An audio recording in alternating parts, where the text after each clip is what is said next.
नमस्कार, NTV India news में आपका स्वागत है। मैं हूं साक्षी। पेश है आज की प्रमुख हलचल। 15 फरवरी को जिला युवक कांग्रेस सीधी के अध्यक्ष देवेंद्र सिंह दादू के नेतृत्व में सीधी जिला अस्पताल में व्याप्त भ्रष्टाचार, डॉक्टरों की कमी, साफ सफाई सहित अन्य समस्याओं को लेकर धरना प्रदर्शन किया गया। धरना प्रदर्शन के दौरान अस्पताल परिसर में कांग्रेस पार्टी के प्रदेश उपाध्यक्ष लालचंद्र गुप्ता, कांग्रेस पार्टी के वरिष्ठ नेता पूर्व नगर पालिका अध्यक्ष देवेंद्र सिंह, कांग्रेस पार्टी के महामंत्री नवीन सिंह, कांग्रेस पार्टी के वरिष्ठ उपाध्यक्ष और पार्षद विनोद मिश्रा सहित युवक कांग्रेस के पदाधिकारी और कार्यकर्ता बड़ी संख्या में मौजूद थे। जिला अस्पताल परिसर में आयोजित धरना प्रदर्शन के दौरान कांग्रेस नेताओं और युवक कांग्रेस के पदाधिकारियों ने अस्पताल में व्याप्त भ्रष्टाचार के खिलाफ जमकर हल्ला बोला और इसके लिए बीजेपी सरकार को जिम्मेदार ठहराया। वक्ताओं ने कहा कि जिला अस्पताल में आने वाला मरीज इलाज के लिए आता है, लेकिन वह उल्टे बीमार होकर वापस जाता है। यहाँ डॉक्टर नहीं है, इलाज का अभाव है, साफ सफाई की व्यवस्था नहीं है और घूसखोरी व्याप्त है। जिला अस्पताल में धरना प्रदर्शन के बाद युवक कांग्रेस जुलूस निकालकर जिला कलेक्ट्रेट पहुंची, जहां पर उन्होंने मध्य प्रदेश के राज्यपाल के नाम का अपनी मांगों का ज्ञापन एसडीएम सीधी नीलेश शर्मा को सौंपा और 15 दिनों में कार्यवाही की मांग की।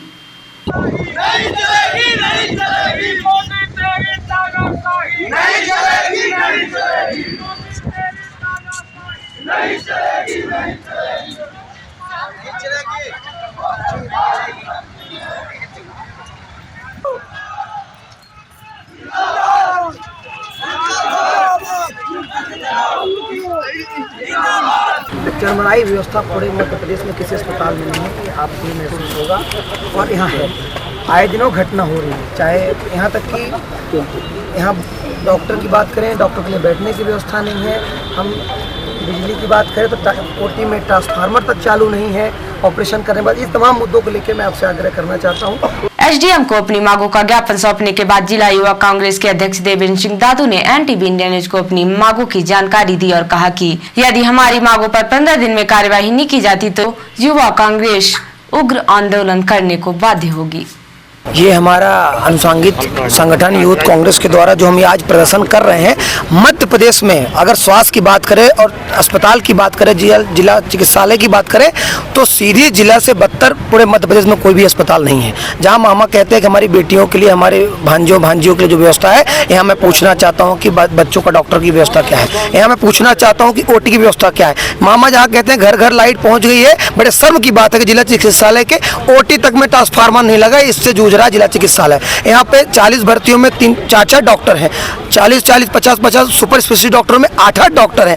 एक्सरे करने का कोई टाइम ही नहीं, यहाँ होता ही नहीं है। अगर होता भी है तो मोबाइल से कहते हैं कि फोटो खींच लो। अब मोबाइल से खींचे हुए फोटो का मरीज क्या ऑपरेशन कराएगा, कहाँ डॉक्टर देख पाएंगे। सारे डॉक्टर प्राइवेट क्लिनिकों में व्यस्त हैं। 2 डॉक्टरों के लिए मात्र जगह है, बैठे कहाँ। उसके बाद न जिला चिकित्सालय, आपने देखा होगा कॉलेज की व्यवस्था हो गई, पानी पीने की व्यवस्था हो गई। रिफर भी अगर करना होता है, इनके हाथ में जो नहीं होता, अगर उसको रिफर भी करते तो उसको 6-8 घंटा अपने यहाँ रखते हैं, उसका उपचार भी नहीं कर पाते, फिर रिफर करते तो रास्ते में खत्म हो जाता है। अगर 14 फरवरी को मध्य प्रदेश आशा ऊषा सहयोगिनी कार्यकर्ता संगठन सीधी ने सीधी शहर की सड़कों में उतरकर अपनी मांगों के समर्थन में जमकर नारेबाजी की। इस दौरान आशा ऊषा सहयोगिनी कार्यकर्ताओं ने सरकार को चुनौती भरे लहजे में चेतावनी भी दी कि यदि हमारी मांगे पूरी नहीं की गई तो हम सरकार बदल देंगे।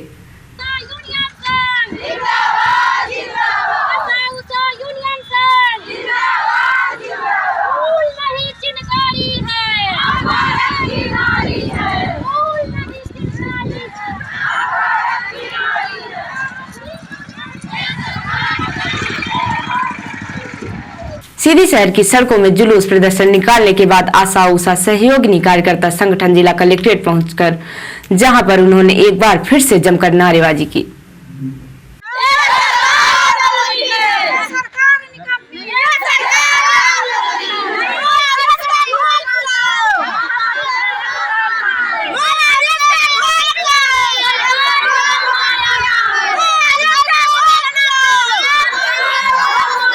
नारेबाजी के दौरान मौके पर पहुंचे अपर कलेक्टर बीपी पांडे ने मध्य प्रदेश आशा ऊषा सहयोगिनी कार्यकर्ता संगठन की मांगों का ज्ञापन लिया। जिले के अपर कलेक्टर को अपनी मांगों का ज्ञापन सौंपने के बाद आशा उषा सहयोगिनी कार्यकर्ता संगठन की जिला अध्यक्ष श्रीमती सविता पांडे ने एनटीवी इंडिया न्यूज को अपनी मांगों की जानकारी देते हुए बताया कि सरकार हमें नियमित करे। आगे उन्होंने कहा कि हमारा मानदेय 10,000 फिक्स किया जाए, आशा सुपरवाइजर को 15,000 का मानदेय फिक्स किया जाए। एनटीवी इंडिया न्यूज के सवालों का जवाब देते हुए आशा उषा सहयोगिनी संगठन ने कहा कि सरकार से इस बार हमारी लड़ाई आर पार की होगी। यदि हमारी मांगे नहीं मानी गई तो हम सरकार बदल देंगे। हमारी 7 सूत्री मांगे हैं। हम लोग 2000 से आशा और शहरी क्षेत्र में उषा कार्यकर्ता हैं और ग्रामीण स्तर में आशा कार्यकर्ता हैं। आशा उषा सहयोगिनी संगठन से हैं हम लोग। जिला अध्यक्ष श्रीमती सविता पांडे जी मैं हूँ, क्योंकि हम लोग 2006 से जो है तो हम लोगों की नियुक्ति हुई है और 2006 से लेकर आज 2023 हो गया है। वेतनमान के नाम से 1 रुपए आशा को नहीं मिलता है। इनको जन्म से लेकर मृत्यु तक की सारी जो कार्यक्रम मिलता क्या है आप लोगों को? कुछ भी नहीं मिलता है। जो इंस्टीट्यूट मिलता है आशा कार्यकर्ता को कितना मिलता है? 2000 रुपए सिर्फ इनको इंस्टीट्यूट दिया जाता है रोटीन का, और वर्क का इनका पैसा दिया जाता है, तो वो भी पूरा नहीं मिलता है, काट लिया जाता है। लेकिन हम लोग सरकार से यही मांग कर रहे हैं कि कम से कम हमारी आशा बहनों को 10,000 रुपए फिक्स कर दिया जाए। और जो हम लोग आशा सुपरवाइजर बहने हैं हम लोगों को सिर्फ 10,500 रुपए दिया जाता है। आप लोग इतनी महंगाई में 2000 रुपए में क्यों नौकरी करते हैं? क्यों गली गली घूम रहे हैं? सरकार जो है तो ये पहले योजना बनाई है, यह योजना बनाई आशा योजना, सिर्फ 3 या 4 कार्यक्रम हम लोगों को दिया गया था मातृ मृत्यु और शिशु मृत्यु को रोकने के लिए, और जो सकल प्रजनन दर होती है जनसंख्या वृद्धि को कमी करने के लिए। लेकिन आज इतने सारे कार्यक्रम हम लोगों को दे दिया गया है कि जितने भी स्वास्थ्य विभाग के कार्यक्रम होते होंगे सारे कार्यक्रमों को सफल मेरी आशा बहनें करती हैं, और वेतनमान के नाम पर 0 है। 2000 रुपए सिर्फ दिया। आप लोगों ने कहा कि मेहनत हम लोग करते हैं और अवार्ड अधिकारी लेते हैं, ऐसा क्यों कह रहे हैं आप? बहुत समस्या है। जो नंबर 1 अभी कोरोना काल में हम लोग अपने जिंदगी को मौत के मोहरे पर दांव में लगाकर हम लोग घर घर जाकर के मरीजों को दवाई दिए हैं, लोगों को बचाने का कार्य किए। लेकिन आज हम लोगों को एक प्रमाण पत्र कोरोना योद्धा का नहीं दिया गया। कोरोना योद्धा का प्रमाण पत्र जो इंडिया स्तर पर है, स्टेट तो क्या हुआ? आप देखिए, जब सीएम साहब आते हैं तो आपको कहते हैं हमारी बहनें हैं, आप लोग भी सबसे आगे जाके आरती की थाली की लेकर बैठती हैं, फिर आपकी क्यों नहीं सुनवाई होती? कुछ नहीं सुन रहे हैं। हम लोगों का ध्यान नहीं दिया जा रहा है, बिल्कुल ध्यान नहीं दिया जा रहा है। इसलिए हम लोग आज क्या कहना है? भाई नहीं कसाई है। जैसे अपने बहन का शादी करा के तुरंत कारागृह में डाल दिए थे, वैसे ही सौतेला व्यवहार हम लोग के साथ भी कर रहे हैं। प्राथमिक शिक्षा महत्वपूर्ण है क्योंकि बाल काल में ऐसी प्राथमिक शिक्षा दी जानी चाहिए जिसकी वजह से बच्चे पर बेहतर असर हो सके। प्राथमिक शिक्षा छात्रों को विभिन्न विषयों की एक बुनियादी समझ के साथ साथ कौशल भी प्रदान करती है जिससे वह अपने जीवन भर उपयोग कर सके। उक्त विचार क्षेत्रीय विधायक एवं पूर्व मंत्री श्री कमलेश्वर पटेल ने देवसर ब्लॉक की प्राथमिक शाला बगडग्गा के वार्षिक उत्सव में व्यक्त किए। उन्होंने कहा कि छात्र ही हमारे कल का भविष्य है। छात्रों के समग्र विकास के लिए हर संभव प्रयास किए जाना चाहिए। विद्यालय की उन्नति और प्रगति का वार्षिक प्रतिवेदन ही वार्षिक उत्सव है। विधायक श्री पटेल ने कहा कि विद्यार्थी और अध्यापकों दोनों के लिए यह हर्षोल्लास का पर्व है। विद्यार्थियों की प्रतिभा, योग्यता और कार्य कुशलता के मूल्यांकन का दिवस है। योग्य और प्रतिभावान विद्यार्थियों को पुरस्कृत एवं सम्मानित करने का दिन है। विधायक श्री पटेल ने शाला के बच्चों को मिठाई के लिए 2100 रुपए प्रदान किए। इस अवसर पर सरपंच व अध्यक्ष ब्लॉक कांग्रेस श्री जोखन सिंह, शाला परिवार के शिक्षक, पंचायत राज प्रतिनिधिगण सहित अनेक अभिभावकगण उपस्थित थे। विगत दिनों 24 जनवरी को किरण सिंह के पति स्वर्गीय दिनेश सिंह सेगर उम्र 54 साल निवासी जमोरी शेगरान थाना जमोरी ने रिपोर्ट लिखवाई थी कि एसबीआई की मेन ब्रांच से वह पैसे निकालने गई थी और 5 लाख अपने खाते से निकालकर ज्योत्सना स्कूल के पास अपने बोलेरो गाड़ी में रख दी थी, जिससे अज्ञात चोर शीशा तोड़कर चुरा ले गए। सीधी शहर में हुई यह बड़ी घटना चर्चा का विषय बनी और पुलिस के लिए चुनौती भी। पुलिस ने इस चुनौती को स्वीकार करते हुए अपने मुखबिर तंत्र को सक्रिय किया और पुलिस को सफलता भी मिल गई। 15 फरवरी को पुलिस अधीक्षक कार्यालय सभागार में आयोजित प्रेस वार्ता के दौरान पुलिस अधीक्षक मुकेश कुमार श्रीवास्तव ने उक्त 5 लाख की चोरी की घटना का खुलासा किया। इस दौरान उन्होंने चोरों को भी मीडिया के सामने पेश किया। उन्होंने बताया कि पकड़े गए यह चोर अंतरराज्य गिरोह के तहत काम करते हैं। इनके ऊपर 15 से भी अधिक अपराध प्रदेश के कई जिलों के थानों में दर्ज हैं। पुलिस अधीक्षक ने विस्तार से मीडिया को लूट की घटना और चोरों के गिरफ्तार होने की जानकारी दी। मीडिया को जानकारी देने के बाद पुलिस अधीक्षक मुकेश कुमार श्रीवास्तव ने एनटीवी इंडिया न्यूज को सारे घटनाक्रम की जानकारी दी और बताया कि पुलिस अधिक शातिर अपराधियों के और भी अपराध खंगाल रही है। सर, विगत दिनों अभी सीधी शहर के भारतीय स्टेट बैंक के पास एक बड़ी चोरी की घटना सामने आई है। सर, क्या मामला था? क्या इसमें आरोपी पकड़े गए हैं? क्या पुलिस ने बरामदगी की है?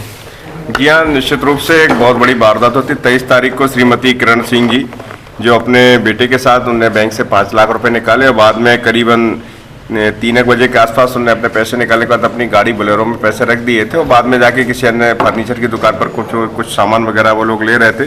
तभी 2 बदमाश, जैसा हम लोगों ने बाद में इसमें इन्वेस्टिगेशन में ज्ञात किया, 2 बदमाश उनको रैकी करते हुए उनकी बोलेरो में जो कांच वाँच को तोड़ के और उसमें 5 लाख रुपए जो जिस बैग में रखे थे बैग से तो उठा के भाग गए।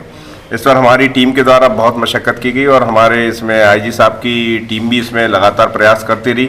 हमारी टीम ने छत्तीसगढ़, अनूपपुर, शहडोल बहुत सारी जगह दबिश दी और हमको बहुत महत्वपूर्ण इनपुट भी प्राप्त हुए थे। उसके आधार पर हमारी टीम ने और आईजी सर की टीम, जिसमें गायत्री और हमारी एडिशनल एसपी लगातार इसमें गाइड करती रही, उनके नेतृत्व में ये बहुत बड़ी सफलता मिली और हमारी टीम ने 2 बदमाश जो सुमित जो बड़े चोर हैं, सुमित कंजर हैं और आपका संजय कंजर, इनको अनूपपुर से 13 तारीख को गिरफ्तार किया और रवि और जितेंद्र को उनसे पूछताछ के बाद मझौली क्षेत्र से गिरफ्तार किया। इन्होंने स्वीकार किया कि ये लोग लगातार बैंकों उसके आसपास रैकी करते हैं, ऐसे लोगों को टारगेट करते हैं जो असुरक्षित हालत में अपना कैश विड्रा करते हैं और उसके बाद ले जाने की कोशिश करते हैं तो पीछे से छीनते हैं या फिर उसको चोरी करके ले जाते हैं।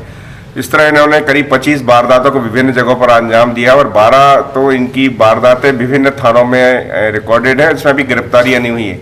हमारे यहाँ पर अभी इनकी गिरफ्तारी के बाद इनकी आगे गिरफ्तारी शुमार होगी और इनसे कुल मिलाकर 3,92,000 रुपये की कीमती जो इसमें सामान बरामद हुए, इसमें 2,12,000 कैसे अन्य जो भी मोटरसाइकिल हैं, मोबाइल हैं, LED टीवी और इन्होंने कुछ सामान अपना कुछ पैसा इन्होंने अपने मकान के निर्माण में भी लगाया था, उसको भी हम लोग रिकवर करने के लिए प्रयासरत हैं। तो निश्चित रूप से इनकी धरपकड़ से, इनकी गिरफ्तारी से आसपास के ज़िलों में, चाहे वो सतना हो, कटनी हो, सिंगरौली हो और आपका इसमें छत्तीसगढ़ का लगा हुआ एरिया है शहडोल, अनूपपुर, इसमें इस तरह की वारदातों पर निश्चित रूप से अंकुश लगेगा और इनकी गिरफ्तारी के बाद अन्य जो भी इनसे और पूछताछ पर विभिन्न जिलों की टीम को और भी जो इनपुट मिलेगा उससे हम लोग समन्वय बना के काम कर रहे हैं। तो इसमें निश्चित रूप से और आगे जो भी इस तरह की वारदातों में और जो लिप्त हैं, इनके साथ साथ अन्य लोग इनकी कई गुट हैं, तो उनको भी हम धरपकड़ करने में सफलता प्राप्त करेंगे। नागरिकों की समस्याओं एवं शिकायतों के निराकरण के लिए सीएम हेल्पलाइन एक सशक्त एवं प्रभावी माध्यम है। मुख्यमंत्री श्री शिवराज सिंह चौहान प्रत्येक माह समाधान ऑनलाइन कार्यक्रम के माध्यम से सीएम हेल्पलाइन में दर्ज शिकायतों के निराकरण की समीक्षा स्वयं करते हैं। प्रत्येक माह कुछ विषयों का चयन कर उनसे जुड़ी शिकायतों एवं समस्याओं के 100% निराकरण किए जाते हैं। इन विषयों से संबंधित कुछ शिकायतों का रैंडम आधार पर चयन कर हितग्राहियों से संवाद किया जाता है तथा उनकी समस्याओं का निराकरण किया जाता है। साथ ही इसके माध्यम से संस्थागत कमियों को दूर करने के प्रयास किए जाते हैं। योजना के क्रियान्वयन में लापरवाही पर संबंधित कर्मचारियों तथा अधिकारियों के विरुद्ध अनुशासनात्मक कार्यवाही भी की जाती है। इस माह के समाधान ऑनलाइन कार्यक्रम में जिले के ग्राम पंचायत लहिया के काशी प्रसाद पटेल की शिकायत का चयन किया गया था। काशी प्रसाद पटेल ने अपनी पुत्री के विवाह सहायता के लिए फरवरी 2022 में मध्य प्रदेश भवन सन्निर्माण एवं कर्मकार कल्याण मंडल योजना अंतर्गत आवेदन किया गया था। उक्त योजना के अन्य योजना में समाहित करने से उनका भुगतान नहीं हो पाया था। समाधान ऑनलाइन कार्यक्रम में चयनित होने पर उक्त समस्या का त्वरित निराकरण हो गया। आज समाधान ऑनलाइन कार्यक्रम के दौरान मुख्यमंत्री श्री चौहान ने काशी प्रसाद पटेल से स्वयं संवाद किया। काशी प्रसाद पटेल ने बताया कि उनकी समस्या का समाधान हो गया है और वह निराकरण से पूरी तरह से संतुष्ट है। सीधी विधानसभा अंतर्गत ग्राम पंचायत क्षेत्र कोचिला के अधरी गड़ई में नवयुवक मंडल द्वारा जिला कांग्रेस अध्यक्ष ज्ञान सिंह के मुख्य आतिथ्य में क्रिकेट टूर्नामेंट का समापन समारोह आयोजित किया गया। उक्त अवसर पर महामंत्री ब्रिजेंद्र मणि अवधिया, शहर ब्लॉक कांग्रेस कमेटी के अध्यक्ष भूपेंद्र सिंह, महेंद्र सिमरिया, ब्लॉक अध्यक्ष अरविंद तिवारी, संकट बरम बाबा ब्लॉक अध्यक्ष सुंदरलाल सिंह विशेष रूप से उपस्थित रहे। जिला कांग्रेस अध्यक्ष द्वारा विजेता उप विजेता टीम सहित उत्कृष्ट प्रदर्शन करने वाले खिलाड़ियों को पुरस्कृत किया गया। समापन समारोह अवसर पर संबोधित करते हुए जिला अध्यक्ष ज्ञान सिंह ने कहा कि ग्रामीण स्तर पर होने वाले आयोजन बहुत सराहनीय है, क्योंकि कम सुविधाओं और संसाधनों में ऐसे आयोजन आयोजकों द्वारा आयोजित किए जाते हैं जिनसे प्रतिभाओं को आगे आने का अवसर प्राप्त होता है। स्वास्थ्य एवं सद्भाव के दृष्टि से भी खेलकूद महत्वपूर्ण है। उन्होंने विजेता उप विजेता टीम सहित उत्कृष्ट प्रदर्शन करने वाले खिलाड़ियों को बधाई और शुभकामनाएं दी। आयोजन समिति का आभार जताया। समापन समारोह में प्रमुख रूप से जगजाहिर बैगा, राम रूप बैगा, राजमण सिंह बैगा, शिव प्रसाद बैगा, उप सरपंच मनोज गुप्ता, कमलेश सिंह, बाबूलाल पनका, रमजान खान, लालदेव सिंह, जयभान बैगा, पंच रमेश सिंह सहित भारी संख्या में खेल प्रेमी और ग्रामीण जन उपस्थित रहे। और अब पेश है प्रादेशिक हलचल। महाशिवरात्रि पर उज्जैन में परिवार के साथ दीप जलाएंगे सीएम शिवराज सिंह। रायसेन में ड्यूटी पर तैनात पुलिसकर्मियों को कार ने कुचला, एक हेड कांस्टेबल का पैर कटकर अलग हुआ। दिग्विजय बोले, कांग्रेसी दोस्ती मेरे खिलाफ माहौल बनाते हैं, कहते हैं मैं वोट काटता हूं। और रीवा में बन रहा 4 घंटे हाईवे, 2 ट्रकों की आमने सामने की भिड़ंत में चालक फंसा। और अब पेश है राष्ट्रीय हलचल। अडानी पर पहली बार बोले, शाह छिपाने जैसा कुछ नहीं, कहा बीजेपी को डरने की जरूरत नहीं। एयर इंडिया की चेतावनी, इमेज खराब ना करे कर्मचारी, ऐसा हुआ तो एक्शन होगा। तमिलनाडु के सीएम का आरोप, मोदी ने कहा था ईडी ने विपक्ष को एकजुट किया। और मोदी मैक्रो की वर्चुअल मीटिंग, एयरबस से 250 एयरक्राफ्ट खरीदेगी एयर इंडिया। डील के दौरान रतन टाटा भी रहे मौजूद। तो ये थी आज की प्रमुख हलचल। नमस्कार।